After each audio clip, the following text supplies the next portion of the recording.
श्री परमात्मने नमः। दूसरा अध्याय। सूत्र 8।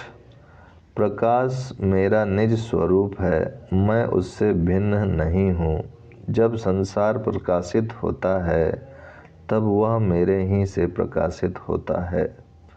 राजा जनक आत्मज्ञान की अनुभूति को व्यक्त करते हुए फिर कहते हैं कि मैं आत्मस्वरूप हूँ, इसलिए इस आत्मा के गुण समस्त मेरे ही गुण हैं। यह आत्मा स्वयं प्रकाश है, इसको अन्य प्रकाश की आवश्यकता नहीं है। यह जो वस्तु में प्रकाश दिखाई देता है यह भी उसी का है। जीसस ने भी कहा है, गॉड इज़ लाइट, ईश्वर प्रकाश है। शास्त्रों में इसे ज्योति शाम ज्योति, ज्योतियों की ज्योति है कहा है।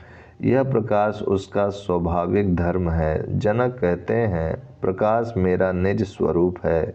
उस निराकार ब्रह्म का स्वरूप प्रकाश मात्र है। ज्ञान के क्षणों में जिस किसी को भी अनुभव हुआ उन्हें पहले तीव्र प्रकाश दिखाई दिया। वह प्रकाश भी इतना तेज कि जैसे अनेक सूर्य एक साथ चमक रहे हों। यह समस्त संसार आत्मा के प्रकाश से ही उसी के तेज से प्रकाशित हो रहा है। सूर्य आदि भी यह प्रकाश उसी का है। कोई पदार्थ जब जलता है तो उसमें से प्रकाश ही निकलता है। इसका अर्थ यह है कि यह प्रकाश उसमें विद्यमान है। यह चैतन्य तत्व का ही प्रकाश है जो गुप्त रूप से सभी में विद्यमान है। परमाणु विस्फोट से भी प्रकाश ही निकलता है जो इस मूल तत्व का स्वरूप है। विद्युत प्रकाश ही है जिससे पदार्थ बने हैं। वैज्ञानिकों ने जो खोज आज की है उसे अध्यात्म हजारों वर्ष पूर्व ही जान गया था। सूत्र 9। आश्चर्य है कि कल्पित संसार अज्ञान से मुझे ऐसे भासता है जैसे सीपी में चांदी, रस्सी में सांप, सूर्य की किरणों में जल भासता है।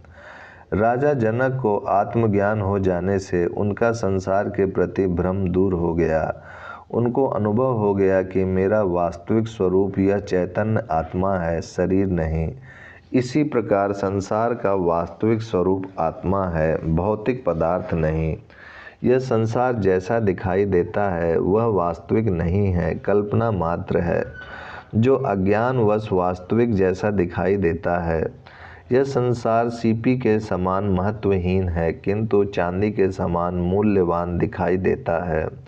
यह रस्सी के समान निर्जीव है किंतु अज्ञान से सर्पवत दिखाई देता है।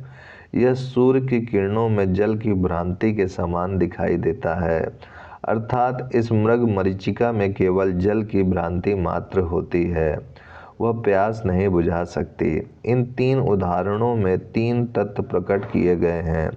सीपी में चांदी का अर्थ है यह चांदी के समान मूल्यवान एवं आकर्षक दिखाई देता है किंतु है सीपी के समान निर्मूल्य। सांप के समान भयभीत करने वाला दिखाई देता है किंतु है रस्सी के समान निर्जीव। तथा जल की भ्रांति मात्र होती है कि यह प्यास बुझा सकेगा किंतु इन विषय वासनाओं की प्यास इन संसार के भोगों से आज तक किसी की बुझी नहीं। वह मृग जल की भांति तड़पता ही रह जाता है, वह प्राणांत हो जाते हैं। इसीलिए इसे मृग मरीचिका कहा है कि यह सत्य नहीं है, माया जाल है, भ्रम मात्र है। सूत्र 10। मुझसे उत्पन्न हुआ यह संसार मुझी में ही लय को प्राप्त होगा। जैसे मिट्टी में घड़ा, जल में लहर और सोने में आभूषण लय होते हैं। राजा जनक को आत्मज्ञान की स्थिति में अनुभव हुआ कि यही आत्म तत्व वह मूल तत्व है जिससे मैं और यह सारा संसार उत्पन्न हुआ है। यह मूल तत्व सृष्टि के आरंभ में निराकार, अव्यक्त, असंभूत अवस्था में था। संकल्प से इसकी चेतना में तरंग उठी, वही चेतना सृष्टि रूप में विकसित होती ही चली गई। वह चली ही जा रही है किंतु जब इसका अंत होगा उस समय इसकी क्या स्थिति होगी। ज्ञानी कहते हैं यह पुनः अपने मूल स्वरूप में अव्यक्त अवस्था में आ जाएगी एवं पुनः नई सृष्टि का आरंभ होगा। यह सृष्टि चक्र इस प्रकार चलता ही रहेगा। कुछ धर्म कहते हैं सृष्टि ईश्वर ने बनाई, वही सृष्टा है, वही निर्माता है, किंतु यह वैज्ञानिक बात नहीं है। विज्ञान इसे स्वीकार नहीं करेगा। ईश्वर ने बनाई तो इसमें दुख क्यों है आदि इसका कोई वैज्ञानिक उत्तर यह धर्म नहीं दे सकते। किंतु सृष्टि की उत्पत्ति की यह व्याख्या वैज्ञानिक है। आज नहीं तो कल विज्ञान इसी का समर्थन करने में सक्षम होगा। जो कहते हैं सृष्टि अनादि है, उसका कोई बनाने वाला नहीं है आदि, तो इसमें कुछ सार अवश्य है कि किसी व्यक्ति जैसे ईश्वर ने इसे नहीं बनाई, अपितु यह सृजन की स्वाभाविक प्रक्रिया से बनी है। इसका कोई उद्देश्य भी नहीं है।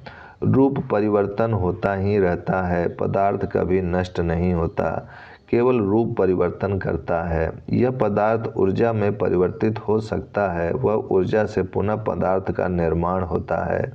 यह वैज्ञानिकों की मान्यता है। जनक भी यही वैज्ञानिक बात कह रहे हैं कि यह संसार मुझसे, आत्मा ब्रह्म से उत्पन्न हुआ है, जो इस सृष्टि का मूल तत्व है। ये सब आकार ऊर्जा के घनीभूत रूप हैं, जो विभिन्न संयोगों से बने हैं। प्रलय की स्थिति में ये रूप पुनः उस ऊर्जा में परिवर्तित होकर अरूप, निराकार, अव्यक्त में लीन हो जाएंगे। जैसे घड़ा टूटकर मिट्टी रह जाता है, लहर समाप्त होने पर समुद्र शेष रह जाता है, एवं स्वर्ण आभूषणों को गलाने में स्वर्ण ही शेष रह जाता है, वे सब अपने मूल स्वरूप में आ जाएंगे। इस समय सृष्टि के इस मूलभूत तत्व का नाम ही ब्रह्म है। वही चेतन तत्व है जिससे सृष्टि का निर्माण हुआ एवं पुनः उसी अपने मूल स्वरूप में लौट आएगी। राजा जनक को इसी मूल तत्व आत्मा की अनुभूति होने से वे इसकी वैज्ञानिक व्याख्या दे पाए। सृष्टि की उत्पत्ति एवं लय की यह वैज्ञानिक धारणा भारतीय अध्यात्म की सर्वोत्कृष्ट खोज है। वेद वाक्य भी यही तथ्य प्रकट करता है। जिस आत्म ब्रह्म से ये सब भूत प्राणी उत्पन्न होते हैं, जिस ब्रह्म की सत्ता से उत्पन्न होकर जीते हैं और फिर सब मर के जिसमें लय हो जाते हैं, उसी को तुम अपना आत्मा जानो। ओम शांति शांति शांति।